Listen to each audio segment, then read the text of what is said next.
ಕುಸಿಯಿರಿ, ಕುಸಿಯಿರಿ, ಇನ್ನಷ್ಟು ಕೆಳಮಟ್ಟಕ್ಕೆ ಕುಸಿಯಿರಿ. ಎಷ್ಟೊಂದು ಅವಕಾಶಗಳಿವೆ ನಿಮಗೆ ಕುಸಿಯಲು. ಗುರುತ್ವಾಕರ್ಷಣೆಯೇ ನಾಚಿಕೆಯಿಂದ ತಲೆ ತಗ್ಗಿಸುವಂತೆ ಕುಸಿಯಿರಿ. ಇದು ಕುಸಿತದ ಆರಂಭ ಮಾತ್ರ. ನಿಮ್ಮ ಈ ಕುಸಿಯುವ ಸಾಮರ್ಥ್ಯದ ಮೇಲಿನ ನಂಬಿಕೆಯನ್ನು ಮಾತ್ರ ಕುಸಿಯಲು ಬಿಡಬೇಡಿ. ಇಡೀ ಜಗತ್ತೇ ನಿಮ್ಮ ಈ ಕುಸಿತವನ್ನು ನೋಡುತ್ತಿದೆ. ನಿಮ್ಮಷ್ಟು ಕುಸಿಯಲಾಗುತ್ತಿಲ್ಲವಲ್ಲ ಎಂದು ಒಳಗೊಳಗೆ ತೊಳಲುತ್ತಿದೆ. ಇಷ್ಟು ನಿರ್ಭಿಡೆಯಿಂದ ಕುಸಿಯಲು ನಿಮಗೆ ಮಾತ್ರ ಸಾಧ್ಯ. ಕುಸಿಯಿರಿ, ಕುಸಿಯುತ್ತಲೇ ಇರಿ.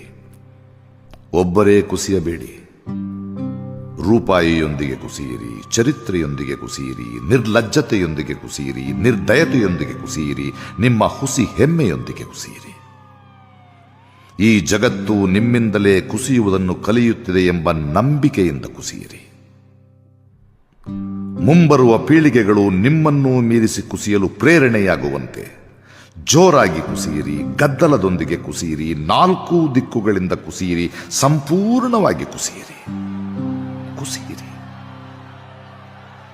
ಶತಮಾನಗಳಿಂದ ಒಂದಾಗಿ ನಿಂತ ಸಮಾಜಕ್ಕೆ ಕುಸಿಯುವುದನ್ನು ಕಲಿಸುತ್ತಿರುವುದರ ಬಗ್ಗೆ ನಿಮಗೆ ಹೆಮ್ಮೆ ಇರಲಿ. ಧರ್ಮವನ್ನು, ಕರ್ಮವನ್ನು, ದೇಶವನ್ನು, ಕೋಶವನ್ನು, ಪ್ರಕೃತಿಯನ್ನು, ಸಂಸ್ಕೃತಿಯನ್ನು, ನಿಮ್ಮ ವಿಕೃತಿಯನ್ನು ಹೊತ್ತು ಕುಸಿಯಿರಿ.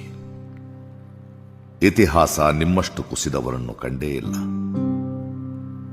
ಕುಸಿಯಲಾರದವರು ನಿಮ್ಮನ್ನು ನಿಂದಿಸುತ್ತಾರೆ, ಹೆದರಬೇಡಿ. ಟೀಕಿಸುತ್ತಾರೆ, ತತ್ತರಿಸಬೇಡಿ. ಪ್ರಶ್ನಿಸುತ್ತಾರೆ, ಉತ್ತರ ಕೊಡುವ ಗೋಜಿಗೆ ಹೋಗಬೇಡಿ. ಓ ಈ ಶತಮಾನದ ಪ್ರಶ್ನಾತೀತ ಮಹಾನುಭಾವರೇ, ಇನ್ನೂ ಎಷ್ಟು ಆಳಕ್ಕೆ ಕುಸಿಯಬಲ್ಲಿರೆಂದು ಇಡೀ ಬ್ರಹ್ಮಾಂಡಕ್ಕೆ ಒಮ್ಮೆ ತೋರಿಸಿಬಿಡಿ. ನಾಳೆ ನಿಮ್ಮ ಈ ಕುಸಿತವನ್ನು ಕಂಡಾದರೂ ಜನರಲ್ಲಿ ಎದ್ದು ನಿಲ್ಲುವ ಜಾಗೃತಿ ಮೂಡಬಹುದು. ಮೇಲೇಳುವುದರ ಮಹತ್ವ ತಿಳಿಯಬಹುದು. ಕಡಿಮೆ ಕುಸಿಯುವುದಕ್ಕೂ ಹೆಚ್ಚು ಕುಸಿಯುವುದಕ್ಕೂ ಇರುವ ವ್ಯತ್ಯಾಸ ಅರಿವಾಗಬಹುದು.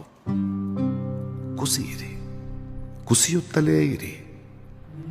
ಕುಸಿತವೆಂಬ ಪ್ರಕ್ರಿಯೆಯೇ ಕುಸಿದು ಹೋಗುವವರೆಗೆ ಕುಸಿಯಿರಿ, ಕುಸಿಯಿರಿ, ಕುಸಿಯುತ್ತಲೇ ಇರಿ.